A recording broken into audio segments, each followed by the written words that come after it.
Hey Parkinson's fighters, it's Zach with the Parkinson's Gym, back with another episode of Random Thoughts by Zach, that I pose as a blog, and I hope these are helpful. It's my experience working with people, working with my rock steady boxers, and working with my personal training clients, and I'm trying to relate these so you all get the most benefit out of them. Today I want to talk about the balance of medication and exercise. What can medication do to help your workouts, and some vice versa. What exercise can do to help your medication. So my philosophy, and I picked this up from my power training, the Parkinson's Wellness Recovery Training, is that you must have your medication optimized in order to take advantage and get the most advantage from your exercise. And let me make this very clear right up front. I'm not a doctor. I'm far from a doctor. I don't even own a white coat. So this is just opinions. This is anecdotal discussion. You can take it or leave it. But this is what I've seen. So just getting that out there. Your meds got to be optimized to get the most out of your exercise. And here's how I see it. It's like driving with the brakes on. It's not going to be efficient. You're going to get bad side effects that you don't want. And it's just not good. Not good for anything. Finding the point where the brakes are, if not completely off, at least minimal, so that your body can work efficiently and effectively during your workouts. So here are some of the issues I've heard with why people don't want to take their medication and are resistant to taking their medication is just not wanting to take drugs. And that's very reasonable. Drugs are weird. You know, I look at these things and go, how do we figure this out? I've heard someone say that if aspirin were put on the market today, it would not be approved because we still don't totally understand how it works. So I think medicine is very strange. However, medicine is also very, very beneficial. With my depression, with my constant battle with depression, I take medication. It has saved my life. I am 100% convinced that the medication I take has saved my life. And I know that with a good balance of medication, it can very much help the Parkinson's symptoms in you. That's key.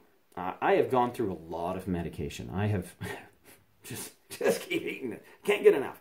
Now, I've tried a lot of different medications to find the optimal place where my depression is best, where I'm able to take most and get the most out of my life. And I highly recommend that. If something isn't working that well, talk to your neurologist or your movement disorder specialist about trying something else.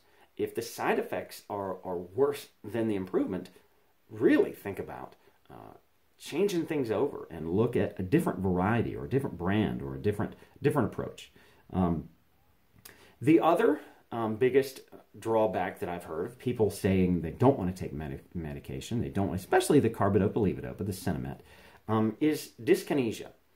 Now, there for a long time, this was very debated whether the dyskinesia, and some people still think it is whether dyskinesia is caused or at least made worse by prolonged taking of levodopa, the primary drug used to treat Parkinson's symptoms. And I think there's a bit of a realization that, yeah, this may be, prolonged use of levodopa may very well be causing some of the dyskinesias. And by dyskinesia, I mean it's that writhing, that constant movement you see, especially with Michael J. Fox, just the constant uncontrollable going, you know, doesn't have any way to deal with it. It's, again, up to you and your neurologist to discuss and figure out. It's a lot of figuring out where you are in your Parkinson's and what benefits versus what are the risks, what are the benefits. But that's one of the opposition I've heard. Some of the issues that I've seen the symptoms that I've seen that prevent exercise from being as effective as possible, that can be controlled by medicine, are the on-off periods, the kind of cycling that some people see as good, nice peak, and then, you hit the bottom and all the symptoms come back with a vengeance, and then the medicine comes right back on. And there's a lot of ways to deal with this. The Duopa pump was thunk of as a way to mediate that, as well as DBS. And there's lots of ways to figure that out. But that's one of the things that you can work, take a log of when good times, when are the on, when is the off, how long after taking your drugs, when do things get good, when do things get bad. And again, work with your doctor about figuring out right exactly when you should be taking your medicine and when you should be exercising to get the most out of the exercise. So you're really hitting the peak, you're getting the most performance, you're getting the best from your body before it starts to fall off the backside. And then perfectly work to, I'm doing this, perfectly work to stabilize so you don't get the big sine wave of movement. That's really crazy looking. Sorry. The dystonia is the stiffness, typically in shoulder, all up through the shoulder, a lot of times in the feet. It causes toes to roll under. I've even heard toes sticking up, shoulder just being stiff and painful, hip, and just sucks and really, really prevents good exercise because it hurts. That can very much be controlled with a good sequencing and good timing of medication. And medication, I'm primarily thinking of Carbidopa-Levadopa. There's all sorts of agonists and other stuff being used, but sort of the gold standard is Sinemet or Carbidopa-Levadopa. The last one is bradykinesia. Bradykinesia is a big medical term for slowness, and I have definitely seen this.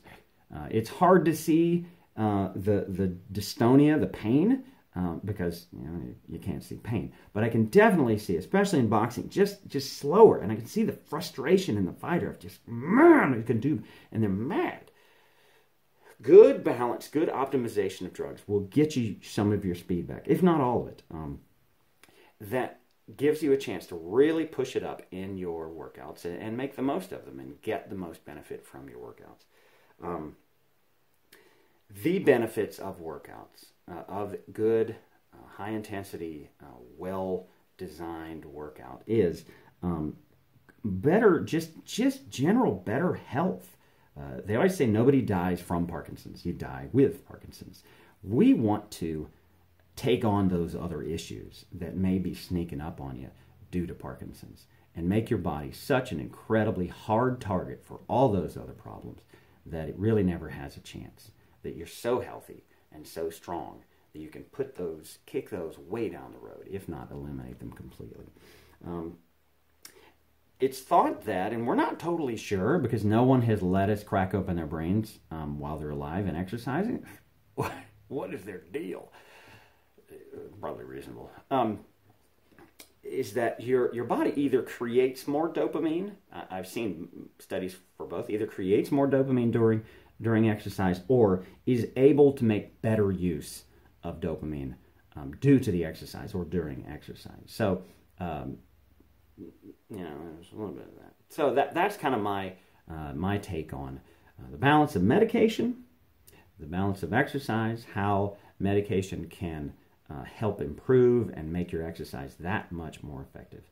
The biggest thing is you want to work with your neurologist, your movement disorder specialist, to optimize your level of medication so that you can get a good workout, as much out of your workout as possible, and keep kicking this stuff down the road best as you can. Make the most of your time working out and keep yourself healthy and strong. Okie dokie. All right, y'all. Again, my opinion, my thoughts. That's what we got. Keep doing it. Keep on it. Keep working out. This is how things work around here. You work out, it gets better. This stuff works. Okay? All right. Let me know. If you got anything for me, send me an email. Give me a call. Email zach.guza, G-U-Z-A, @gmail.com. Love to hear from you. All right. We'll see you around. All right. Take it easy. Bye.